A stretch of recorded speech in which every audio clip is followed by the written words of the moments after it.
let's talk about mastering your mind. We're going to dive into the hidden power of silence, and on the flip side, the everyday habits that completely drain it. We're talking about this surprising link between being quiet, our daily routines, and getting our brain to perform at its absolute best.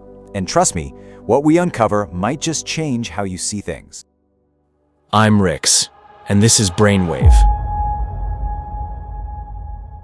So, have you ever been told that you're too quiet? You know, it's a label people love to throw around, maybe in a meeting or just out with friends. It always sounds like a bit of a criticism, right? Like a little push to speak up. But what if that whole idea is just wrong? And this really gets to the heart of it. Is your silence a weakness, or could it actually be a strength? The common myth is that it's all about social anxiety or being shy. But the surprising reality? Psychology suggests it might just be a high-intelligence superpower. Yeah, a superpower. So, what is this superpower then? Well, it's not just about not talking. It's a very specific and very powerful skill. It's called the art of active observation. This is where it gets really interesting. Active observation isn't passive at all. It's an intentional choice. It's about deliberately staying quiet so you can process all the stuff that other people are missing. Think about it. Emotional cues, someone's tone of voice, the logic that's not being said out loud. You're basically piecing together a much bigger puzzle. And the engine that powers all of this is something called cognitive restraint. Honestly, this is the ultimate sign of intelligence. It's that ability to fight the urge to just jump in with a response and instead to actually pause, to listen, and to analyze what's really going on before you speak. Okay, so how do you actually use this? Well, you can break it down into 3 simple steps. First, you process the tone. Don't just hear the words, hear how they're said. Next, analyze the emotion behind it. What's really driving this person? And finally, you evaluate the logic. You ask yourself, does this argument actually hold?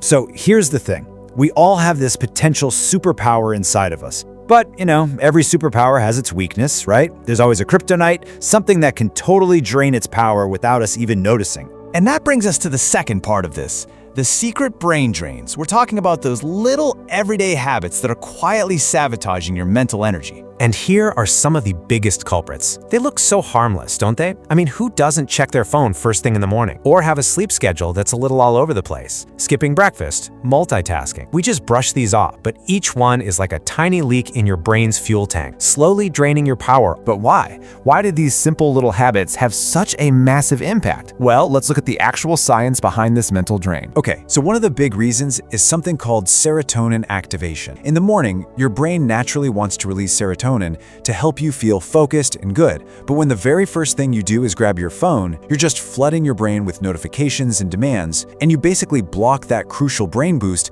before it even has a chance. Another huge piece of the puzzle is your circadian rhythm. This is your body's internal 24-hour clock. It runs everything. And when your habits, like a crazy sleep schedule or skipping meals, throw it off. Your brain gets totally confused. It doesn't know when to be alert and when to rest, so it just ends up draining its own energy reserves. In this chart, wow, this really says it all. When your habits are in sync with your body's natural rhythm, your brain is firing on all cylinders. We're talking 95% capacity. But when that rhythm is disrupted, look at that drop.